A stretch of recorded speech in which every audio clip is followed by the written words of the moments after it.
Assalamualaikum warahmatullahi wabarakatuh. Saat ini semenjak muncul tesis-tesis apaan lah kayak gitu, gak jelas, umat terpecah belah. Dan yang konyolnya itu seolah-olah yang paling Nusantara, yang paling pribumi itu mereka. Padahal saya lahir itu di Indonesia. Keturunan saya itu keturunan Jawa Barat. Saya itu merasa miris melihat saat ini itu, terutama setelah munculnya si Imad itu. Buat saya, manusia begitu tuh sampah lah, udah nggak ada artinya. Apalagi udah menghina, mencaci, memaki duri Rasulullah. Dia dengan mengaku-ngaku NU, udah jelas di NU-nya aja dipecat gitu kan. Dulu dia mantan anggota EPI, di EPI dipecat juga. Sebetulnya EPI itu baik sama dia itu, bukan dipecat sebetulnya, dan menjaga nama baik orang mungkin ya, saking baiknya EPI itu. Dia tuh dikasih kebijakan gini gitu tuh ternyata makin parah gitu.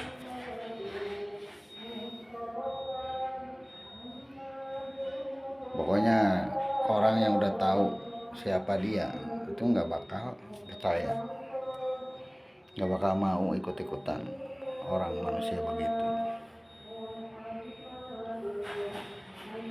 Apalagi muncul penjaga gawang neraka, siap menjadi penjaga gawang neraka, naudzubillahi min dzalik. Saya aja masyarakat awam ya, yang dilahirkan dari keluarga besar Nahdlatul Ulama. Bahkan bapak saya tuh dari keluarga besar Persatuan Islam. Nggak ada ajaran-ajaran begitu tuh. Saya nggak pernah dengar dari saya lahir sampai sekarang, usia udah kepala 4. Makanya sangat mengerikan banget ya Allah. Yang munculnya ini tukang dangdut yang tadinya punya gelar raja, sekarang tuh aduh, ampun. Dulu saya ngefans banget sama yang namanya si tukang dangdut itu. Semenjak melihat begitu, naudzubillahi min dzalik, saya hapus dari diri saya, dari hati saya, dari lubuk hati yang paling dalam. Buat apa gitu? Padahal dulu saya ngefans banget sama yang namanya raja. Bahkan ya yang saya salutnya itu semua syair-syairnya itu bagus gitu, saya akui. Karena emang saya ngefans tuh karena kan saya lihat tauladan bapak saya. Bapak saya itu penggemar ngefans berat dari dulu karena emang seangkatan. Semenjak almarhum bapak saya nggak ada, kesininya Kiai Zainuddin MZ meninggal dunia. Sekarang kok munculnya si Imadi malah ikut-ikutan, konyol gitu. Padahal dulu itu dia ya cinta berat gitu sama para habaib gitu. Sekarang kok jadi konyol gitu kan, malah memutuskan nasab. Udah jelas para alim ulama itu ya, kalau buat saya nggak ada ulama-ulama Nusantara, ulama pribumi apaan itu kayak gitu tuh. Ulama ya ulama, habaib ya habaib. Mereka mau framing segala macam juga nggak akan bisa. Itu udah jelas, ijma ulama itu udah nggak bisa dilawan sama siapapun sampai kiamat juga. Sekarang didukung dengan manusia-manusia fasik seperti ada jenderal apa itu nggak jelas. Naudzubillahi min dzalik. Sudah jelas itu semua dikatakan IBHRS, termasuk ya sekarang ini presiden baru tuh kalau nggak bisa mengungkap KM50 tuh masih bau anyir darah KM50 tuh akan terus itu sampai kapanpun selama keadilan belum tegak. Ini malah ikut-ikutan manusia-manusia jahanam seperti si Al-Kaburi ini. Saya yakin siapapun orangnya gak bakal ada yang takut untuk bela Habaib. Udah jelas kok semuanya.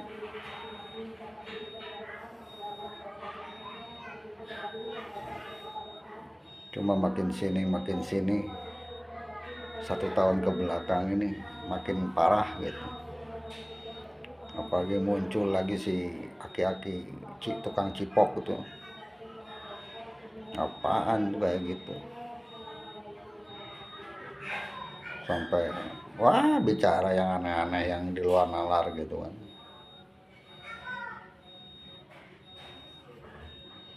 Makanya mau gimana pun orang mau di-framing kayak apapun ya nggak akan bisa lah. Kebenaran tuh nggak bisa ditutup dengan kebusukan secara pintar, secara hebat pun nggak akan bisa. Kebenaran hanya milik Allah ya, dan orang berada di dalam membela kebenaran dan keadilan itu udah jelas berada di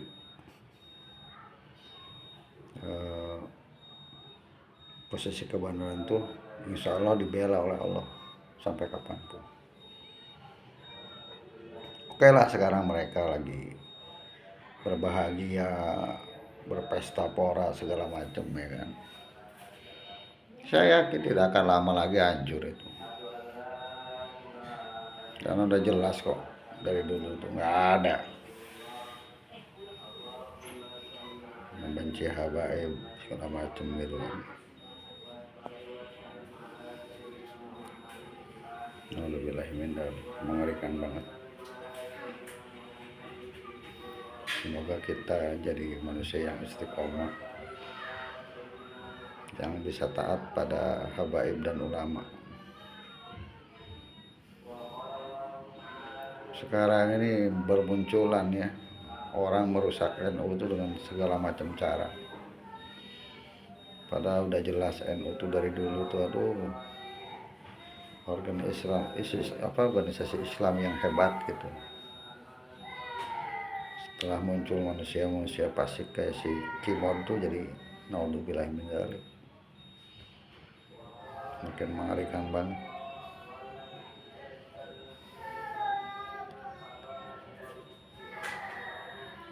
Makanya ya orang siapapun pasti makin sedih gitu melihat kondisi sekarang, terutama menghina, mencaci, memaki, memfitnah HBS, memfitnah IBHRS. Manusia goblok, paling goblok sealam dunia itu. Udah jelas kok keilmuannya, suri tauladan buat kita ya kan. Beliau tuh pas hijrah ke Mekah itu pas umroh itu saya saksi mata tuh. Penjemputan bandara itu sampai lautan manusia di mana-mana. Jakarta lumpuh, bandara lumpuh. Sampai saya posisi sakit pun saya ke sana menjemputnya itu. Itu dahsyat dan luar biasa. Dan beliau tuh nggak takut dicaci, dimaki, di penjara. Udah terbukti kok di penjara berapa kali. Dikriminalisasi dengan cara apapun gitu kan, nggak akan bisa. Itu udah berapa kali uji coba pembunuhan sama manusia ini. Tapi kalau Allah masih melindungi ya nggak akan bisa. Mau mereka rencana pembunuhan kayak mau rencana jahat kayak apa nggak akan bisa. Termasuk saya itu salut sama 6 pengawal IBRS itu. Mereka benar-benar taat sampai saking hebatnya ya. Mereka mati dalam keadaan disiksa, dibunuh ya kan.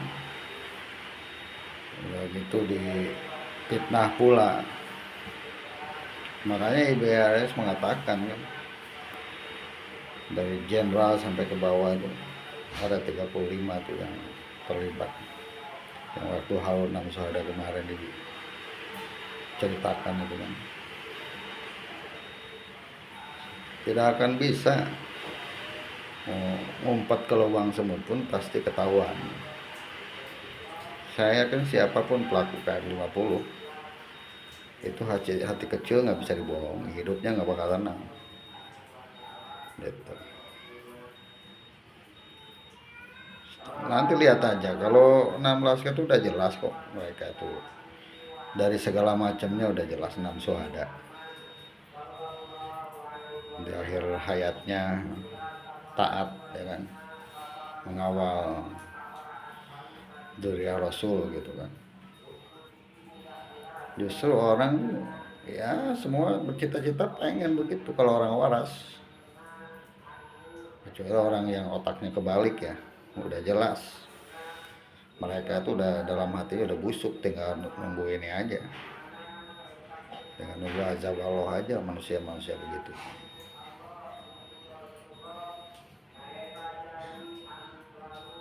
Udah jelas dari Rasulullah dari dulu ya kan. Ya masalah apa ada Dzurriyyah palsu lah apa itu cuma oknum kan, tidak semua. Jangan karena ada satu oknum disangkut pautkan.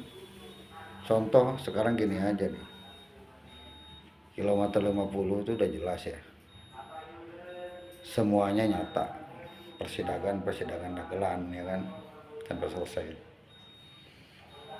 Semua udah dijelaskan oleh keluarga korban ya kan, segala macamnya. Nah ini kan udah jelas siapa lagi gitu kan pelakunya, si coklat ya kan. Termasuk jenderalnya aja mengakui kok di persidangan waktu dia persidangan Yosua itu.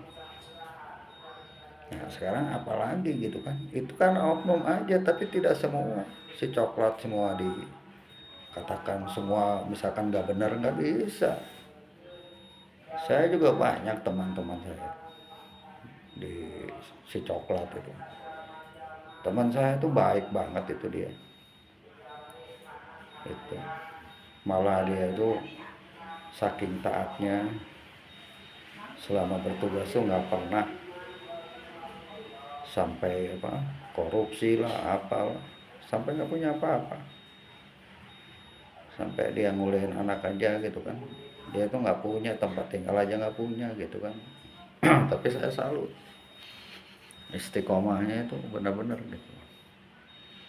Terus ada lagi nih sekarang yang baru-baru ini kan, yang lagi viral tuh Pak Purnomo tuh, di YouTube, di FB, di TikTok segala macam tuh udah jelas beliau tuh si coklat yang taat ya. Sampai yang saya lihat tuh ya, perjuangan dia pahit, banyak hutang segala macam, akhirnya dia kan mau berbagi, dia apa bantu orang-orang susah ya kan, sampai dia menceritakan apa namanya itu harus sholat berjamaah lah, terus sholat tepat waktu segala macam ya kan, harus rajin sedekah. Itu kan udah bukti nyata kok bahwa kan manusia itu nggak bisa satu nggak benar ya kan, satu institusi nggak benar semua dikatakan rata, begitu nggak bisa. Cuma karena memang banyak oknumnya ya kan, itulah yang merusak gitu. Tapi saya sangat yakin, termasuk keluarga korban 6 Laskar itu yang KM 50 itu, sampai detik ini beliau mencari keadilan, dan banyak bukti nyata mubahalah, efek mubahalah dari IBHRS itu berjalan terus gitu. Karena waktu di persidangan udah jelas kan, IBHRS itu menyatakan segala macam. Nah di situ efek mubahalah terus berjalan. Makanya sekarang tinggal lihat aja nanti ke depan kayak apa gitu. Nah, makanya mudah-mudahan nih presiden baru ini bisa ya mengungkap khususnya KM 50 dan kejahatan HAM yang lain-lainnya itu. Karena selama presiden sebelumnya tuh banyak banget kasus-kasus kemanusiaan, kebiadaban gitu. Cuma ya pinternya semua media segala macem ya itu dibungkam oleh mereka, termasuk media sosial.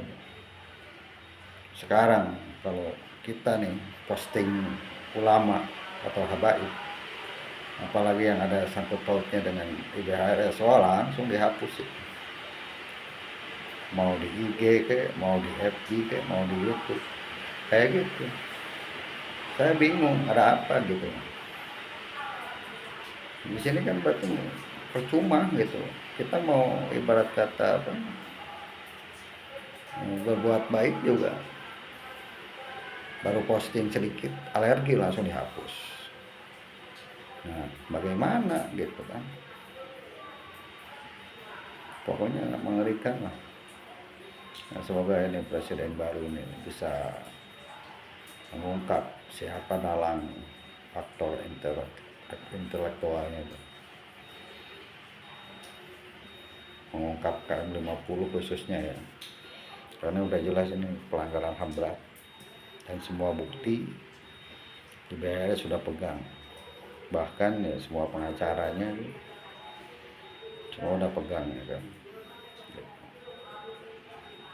Termasuk ini manusia-manusia laknat yang sekarang ini menjadi begaan asap dan segala macamnya. Mudah-mudahan ini nih ada tindakan, karena ini meresahkan banget.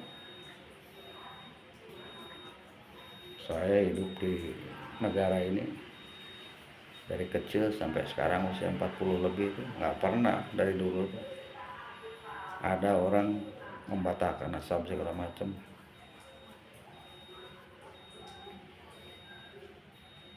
Munculnya tesis goblok tuh, tesis tolol, kalau kata Rocky Gerung tuh tesis bajingan tolol. Termasuk manusianya juga sama, itu udah kebalik otaknya. Wah, si paling Nusantara, si paling pribumi, ngomong kayak yang benar. Andai kata ini, kalau dia mau nantang sama saya nih, nggak usah lawan yang di atas kayak IBHRS atau HBS atau yang lain. Cantumkan tanggalnya, jamnya di mana, tempatnya, sama saya 21 lawan 1 aja. Pengen tahu ilmu dia sampai mana gitu. Saya nggak punya apa. Saya itu bukan orang ada, saya orang nggak punya. Gitu. Tapi kalau guru saya, imam saya udah diinjak-injak, udah nggak ada kata maaf, udah nggak ada kata lagi. Nah, siapapun dia, mau dia jenderal kayak mau apa, kalau memang dia jenderal, buka bajunya. Saya mau mengikuti 6 syuhada yang sudah syahid. Itu cita-cita saya terakhir. Karena apalah hidup di dunia ini gak ada artinya, cuma sandiwara doang semua itu. Yang kita cari hanya keberkahan. kekayaan apa, enggak dibawa mati. Mati tetap kain kapan doang yang dibawa.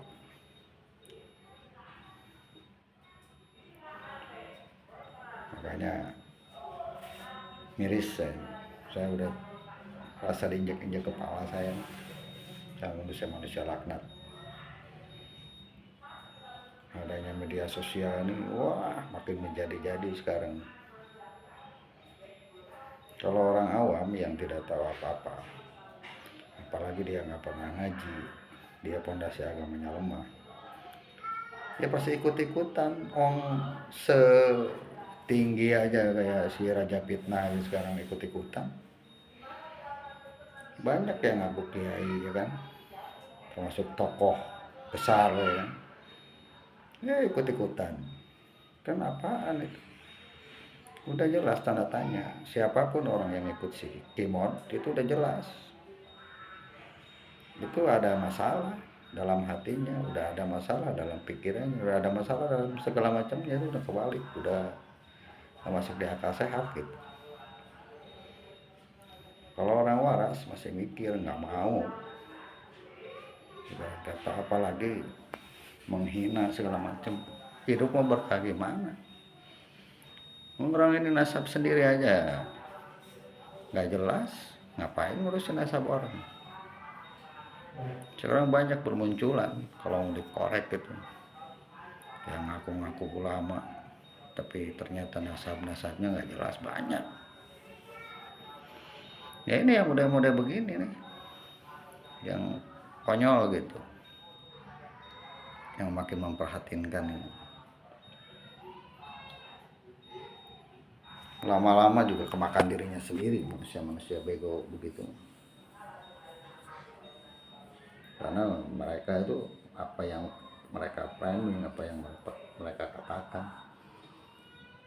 itu semuanya dusta. Kata kecilnya itu nggak bisa, itu bohong. Saya yakin mengakui gitu. Nah mereka berbuat jahat begitu, mereka sewenang-wenang karena ya itu, menurut dia kecewa, tapi salah. Ya orang dia yang salah kok. Gitu. Nggak ada yang bisa. Emas mah tetap emas, nggak akan bisa. Mau ditaruh dimanapun tetap emas. Kebenaran hanya milik Allah. Gitu ya. Kita berjuang berada di barisan kebenaran, itu nggak akan bisa dikalahkan dengan kebusukan. Gitu.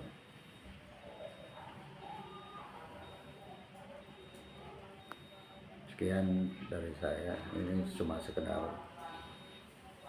untuk menambah wawasan aja, biar banyak orang yang nggak sesat mengikuti manusia-manusia jahanam seperti si Kimot Al-Kaburi.